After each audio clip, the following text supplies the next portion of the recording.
Ayatollah Khomeini was ordered out of the country by Prime Minister Hassan Ali Mansour in November 1964. He eventually settled in the bastion of Shia Islam, the city of Najaf in Iraq. 2 months later, Mansour was assassinated by a supporter of the Ayatollah. The Shah immediately appointed Amir Abbas Hoveyda, who remained Prime Minister for 13 years. I think the luck of this country is that he has such a Shah, and that the Shah is dealing with the affairs. As a matter of fact, if you look at our history, you find out that any time we had a strong Shah, this country went in the peak of development. Any time we had the weak Shah, the country was either occupied by you Britishers or by the Russian, I don't know by whom.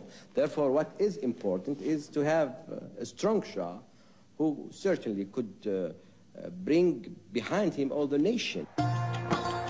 During much of Hoveyda's premiership, the economy grew steadily and Iran enjoyed what looked like a period of stability. The Shah's powers reached unprecedented heights, and he took to using the name enjoyed by the ancient Persian emperors, the shadow of God.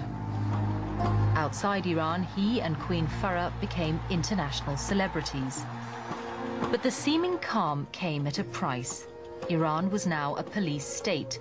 Savak had agents everywhere, including a special unit for student activists. Michael Metrinko taught English at a university in Iran. Many of his students were arrested. The things they went to jail for seemed so minor. If they had been in America, nobody would have noticed anything. They were more of the genre of student activist and not student opposition.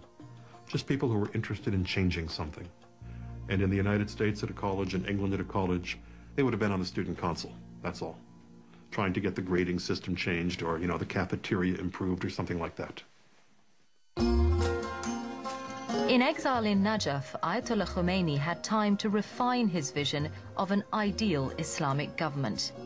He called it Velayat-e-Faqih, a system, he wrote, in which a high-ranking Shia cleric would be the supreme leader of the country and have absolute control over the affairs of the nation. Dissent would not be allowed. Many devout young Iranian Muslims chose Ayatollah Khomeini as their marja, an object of emulation who could interpret the teachings of Islam for them. Abbas Abdi was among them. اصلی ترین تفاوتی که میشه گفت بین امام و دیگر مراجع وجود داشت اعتقاد به اینه که ما یه حکومت میتونیم جایی بذاریم. حالا اینکه این حکومت چیه، مشخصاتش چیه، مسئله فرعی قضیه است، یا حداقل اون موقع فرعی مینمود. این که چنین چیزی رو داریم و میخوایم جایگزین کنیم، این بسیج کننده اصلی نیروها بود.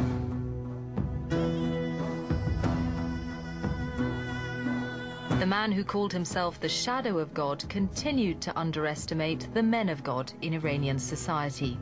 He had his own vision of the country he wanted Iran to be. We want to couple modern technology with the spirit of our old civilization. We are 3,000 years old.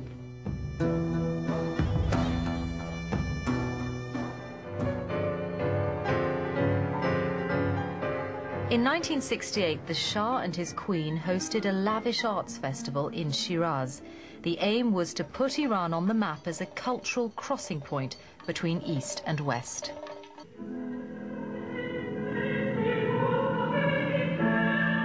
Avant-garde performances, including erotic and nude scenes, struck a sour note with many Iranians, and not just the devout.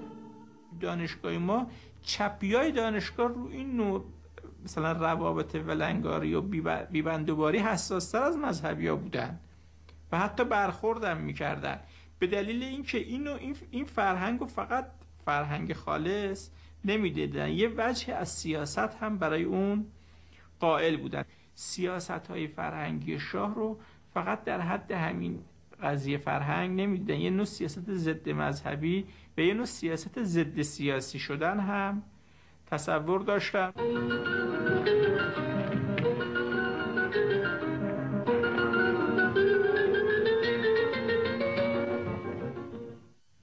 There is a very specific and special relationship between me and my people. This maybe is not very well understood in other countries. And as long as this special relationship exists between myself and my people, I don't see where somebody should or could step in and break it.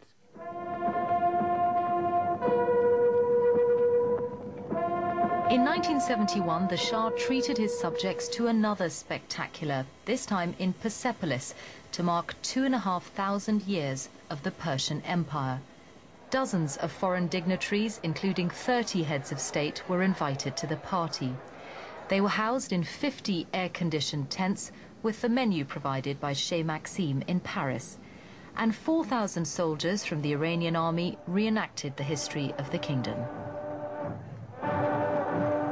در جشن‌های 2500 ساله شاه دیگه رسیده بود به اون نهایت اون جنون عظمتی که مگالومانیایی که خارجی‌ها ازش صحبت می‌کردن و داشت.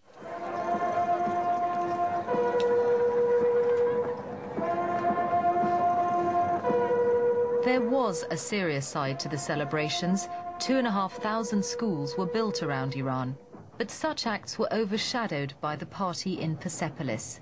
As the Shah and his guests looked on the parade, Ayatollah Khomeini sent a message to his supporters. People should protest against this. They should ask, they should implore other nations not to take part in these nasty celebrations. These are dirty celebrations. Tell the Islamic nations not to take part in them. These are ceremonies that Israeli experts have created. Don't take part in them. بابا بعد از 2500 سال ما یه دفعه جشن میگیریم. ببینید ممالک دیگه غربی 200 سالشون رو جشن میگیرن، هر سال چه مهمونیایی میدن، یا آمریکا هم 200 سال آزادیشو، ایندیپندنس یا هر چی هست جشن میگیره و بعد اون چیزای اساسی اون جشن‌ها رو در نظر نگرفتن متاسفانه. Uri Lubrani was the Israeli ambassador to Ethiopia before his posting in Iran. He saw parallels between the Shah and Emperor Haile Selassie, another autocratic, remote monarch. I felt when I came to Tehran, and after a period of time, I felt that the Shah has lost his touch with the people, his contact with the people. He has become so arrogantly overconfident, believing that he had all the answers, that he knew what Iran needed and should not heed to what the people think or do. Lubrani had plenty of time to observe the Shah, meeting him on several occasions. The Shah was in awe of Israel's military prowess, particularly impressed by its swift victory during the Six-Day War in 1967. He really wanted to learn from Israel's experience how Israel succeeded to do it, and he started to purchase every kind of aeroplane that only appear in America. F-14, F-16, F-18 only they spoke about. Before they appear, he bought 200 to be ready with a strong air force to use Israeli systems as a superpower to smash all possible enemies. The main enemies, as you know, used to be Iraq. The Shah felt that Persian Iran, like Israel, was constantly under threat from its Arab neighbors. An alliance with Israel seemed natural. In particular, the Shah was worried about the most powerful man in Iraq, Vice President Saddam Hussein. Saddam never concealed his dislike for the Shah and for Persians in general. He resurrected border disputes between Iran and Iraq and forced thousands of Iraqis of Iranian origin into exile in the 1970s. At the time, Saddam was also traveling around the world trying to acquire the most sophisticated military equipment, including nuclear technology. At the time, the Shah made it quite clear that the fact that Iran is threatened by the Arab states, and in particular by Iraq, made it of interest for Iran to establish a relationship with a country which is menaced by the same enemy. Ironically, it was action by some of those same Arab nations that literally transformed Iran's fortunes.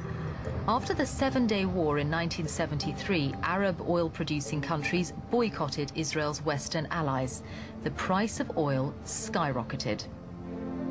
Iranian oil revenues jumped from $4 billion in 1973 to almost $20 billion a year later. With the wealth came newfound respect from the Shah's Western allies.